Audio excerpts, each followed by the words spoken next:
আল্লাহ পাক রব্বুল আলামিন বলেন, وَإِذَا تُلِيَتْ عَلَيْهِمْ آيَاتُهُ زَادَتْهُمْ إِيمَانًا وَعَلَى رَبِّهِمْ يَتَوَكَّلُونَ। আল্লাহু আকবার বলেন।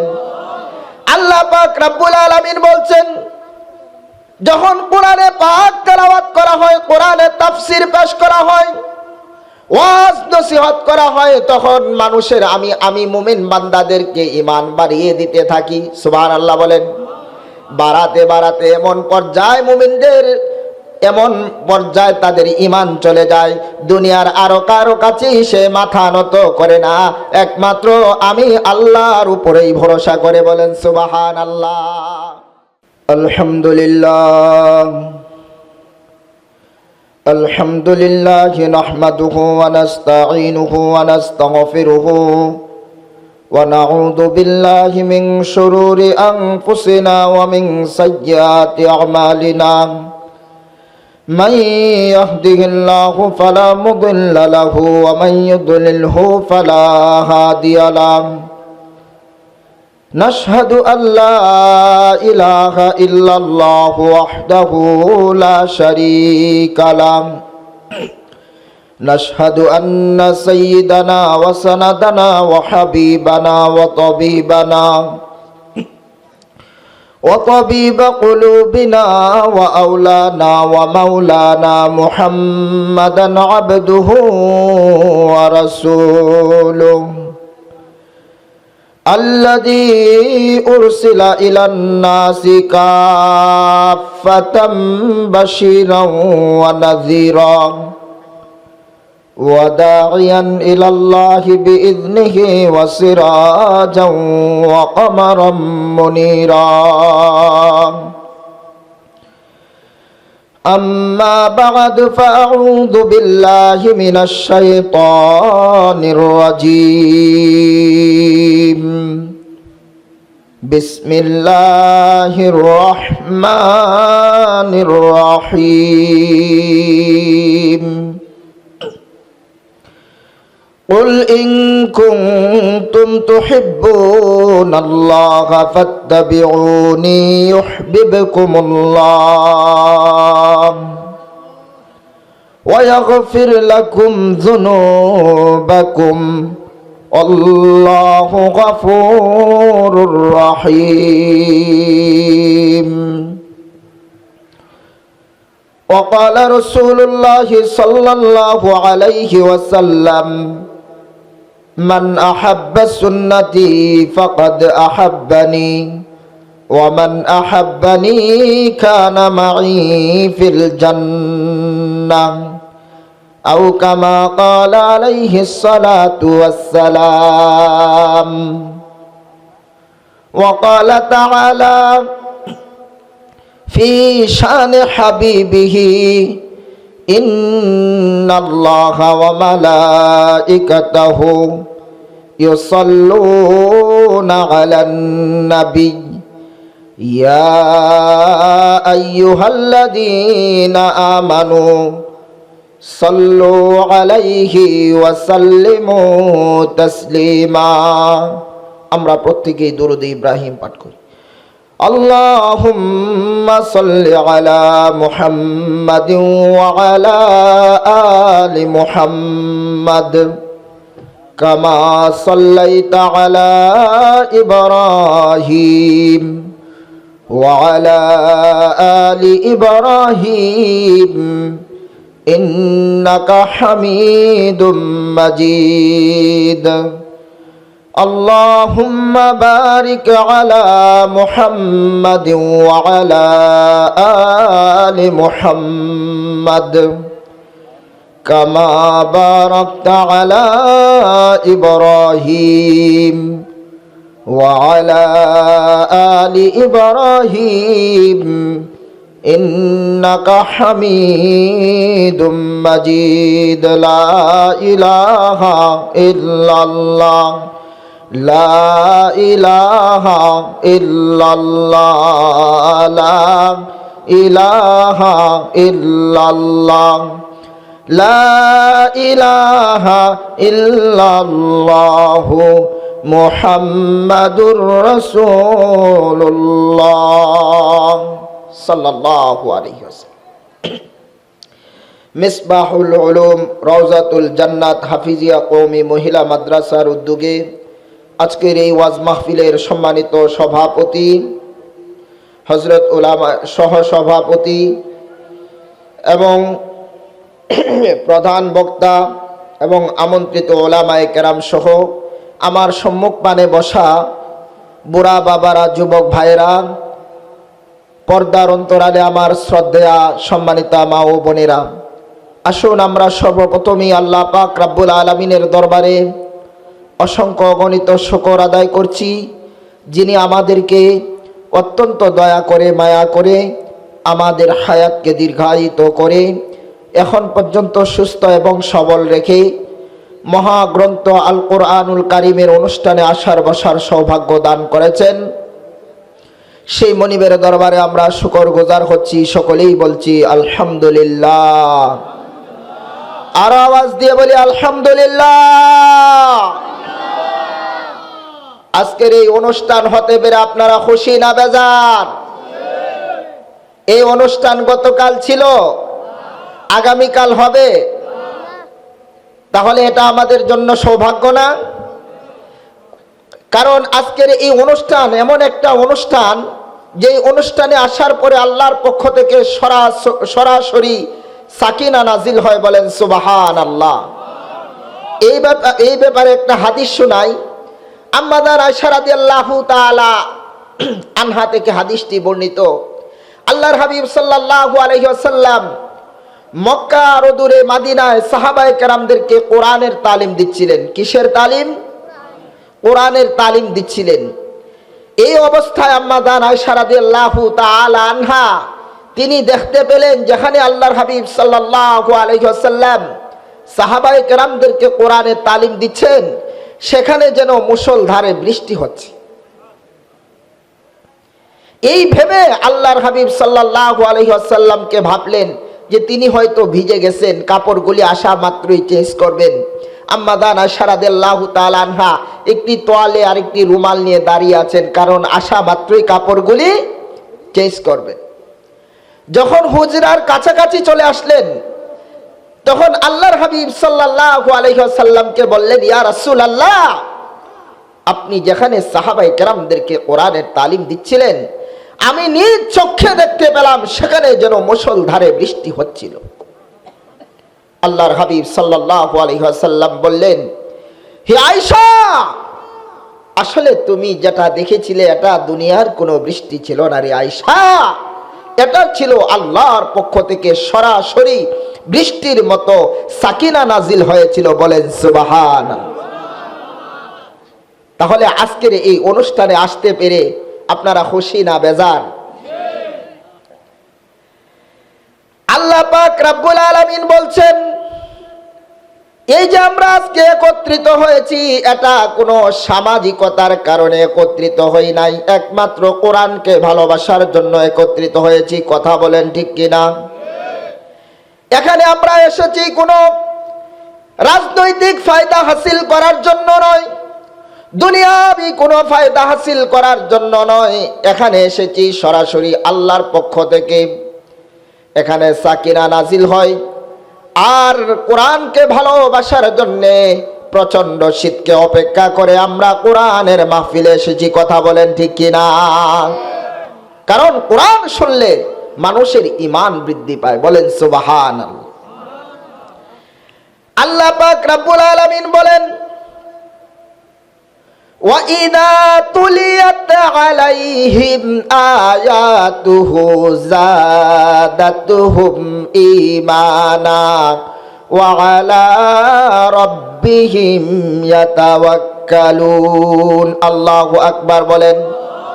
আল্লাহ পাক রব্বুল আলামিন বলছেন, যখন কোরআনে পাক তেলাওয়াত করা হয়, কোরআনের তাফসীর পেশ করা হয়, ওয়াজ নসিহত করা হয়, তখন মানুষের আমি মুমিন বান্দাদেরকে ঈমান বাড়িয়ে দিতে থাকি। সুবহানাল্লাহ বলেন। বাড়াতে বাড়াতে এমন পর্যায়ে মুমিনদের এমন পর্যায়ে তাদের ঈমান চলে যায়, দুনিয়ার আরো কারো কাছেই সে মাথা নত করে না, একমাত্র আমি আল্লাহর উপরেই ভরসা করে। বলেন সুবহানাল্লাহ।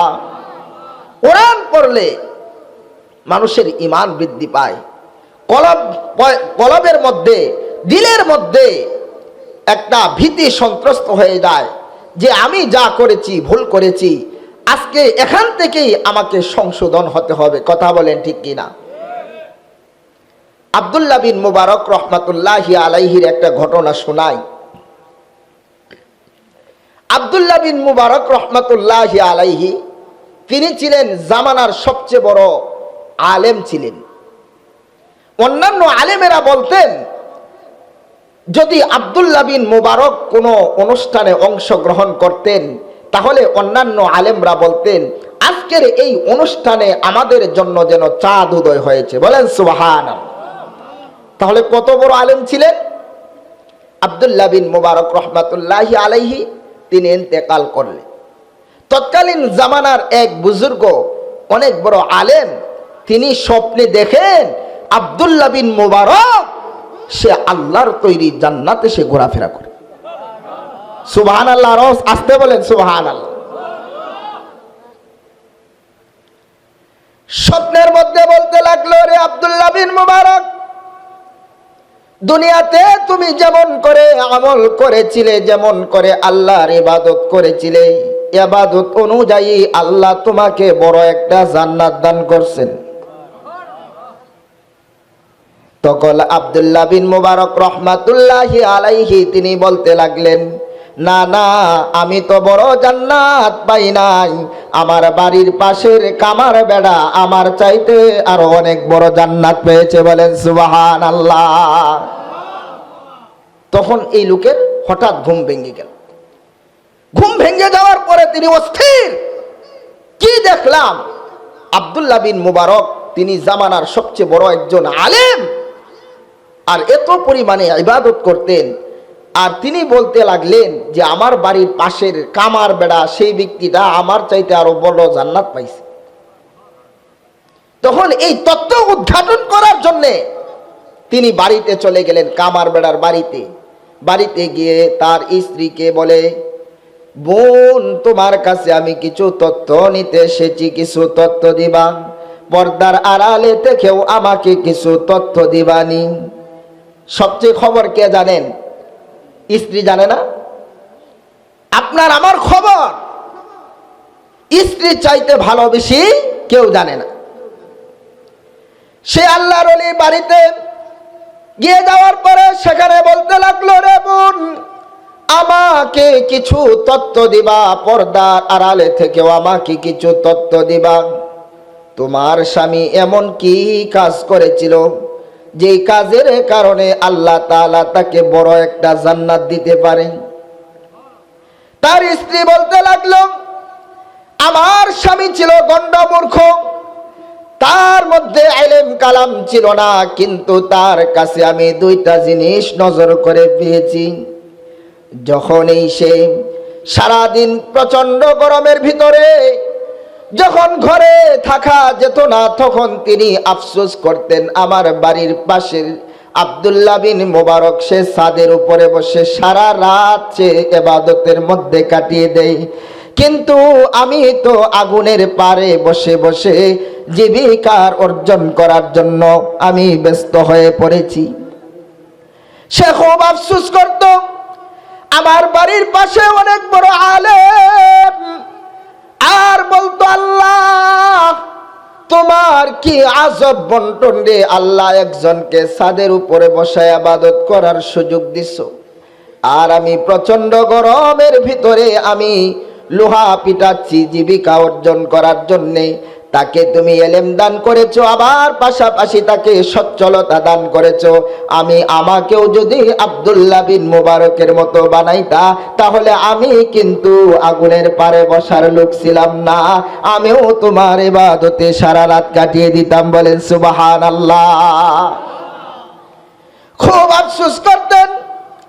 আরেকটা আফসোস করতেন, যখন আজানের ধ্বনি তার কানে ভেসে আসতো, তখন সব কিছু ফেলে রেখে আল্লাহর ইবাদতের জন্য তিনি মনোযোগী হতেন, আল্লাহর ইবাদতের জন্য তিনি দাঁড়িয়ে যেতেন।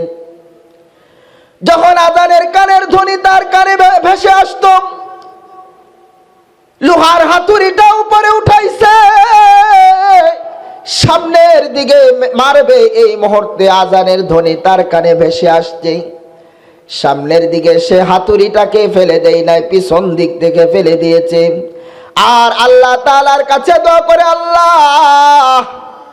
তোমার কি আজব বন্টন রে আল্লাহ, একজনকে তুমি ছাদের উপরে বসায়া বসায়া সারা রাত ইবাদত করার তাকে সুযোগ দান করেছে। মাওলা আজকে আমিও তোমার ইবাদতে কাটিয়ে দিতাম, কিন্তু আমার জীবিকা অর্জন করার জন্য প্রচন্ড রোদের মধ্যে, প্রচন্ড গরমের ভিতরেও আমি আগুনের পারে বসে বসে একমাত্র জীবিকা অর্জন করার জন্য দাঁড়িয়ে আছি, পরিশ্রম করতেছি। আল্লাহ তাআলার কাছে বলে, আল্লাহ দুনিয়ার সমস্ত মানুষগুলি আমাকে কামার বইলা পরিচয় দেয়, আল্লাহ গো পরকালে তুমি কিন্তু আমাকে কামার বইলা পরিচয় দিও না। মাওলা গো কাল কিয়ামতের ময়দানে আমাকে তোমার গোলাম বইলা একটা পরিচয় দিও, বলেন সুবহানাল্লাহ। তখন তিনি টের পেলেন তোমার এই স্বামীর মধ্যে এই দুটি গুণ থাকার কারণে আল্লাহ তাআলা আব্দুল্লাহ বিন মুবারক থেকেও আল্লাহ তাআলা একটা বড় জান্নাত দান করেছেন। সুবহান। আজকে আমরা ব্যস্ত থাকি না, দোকানপাটে বসে অযথা আমরা সময় নষ্ট করি, এরপরেও কিন্তু আমরা ইবাদতে মনোযোগী হই না। কথা বলেন ঠিক কি না? আমার বন্ধুগণ, আমি আপনাদের মাঝে সূরাতুল আলী ইমরানের একটি আয়াত তেলাওয়াত করেছি, আর নবী আলাইহিস সালাতু ওয়াস সালামের অসংখ্য বাণী থেকে একটি হাদিসের টুকরা আমি তেলাওয়াত করেছি। বিশ্বনবী সাল্লাল্লাহু আলাইহি ওয়াসাল্লাম তিনি এমন একজন নবী ছিলেন, গোটা পৃথিবীর জন্য আল্লাহ পাক রব্বুল আলামিন তার হাবিবকে রহমত স্বরূপ প্রেরণ করেছেন, বলেন সুবহানাল্লাহ। আমার নবী বিশ্বনবী সাল্লাল্লাহু আলাইহি ওয়াসাল্লামকে আল্লাহ তাআলা এমন কিছু বৈশিষ্ট্য দান করেছিলেন যা অন্য কোন নবী পয়গম্বরকে দেয় নাই, বলেন সুবহানাল্লাহ।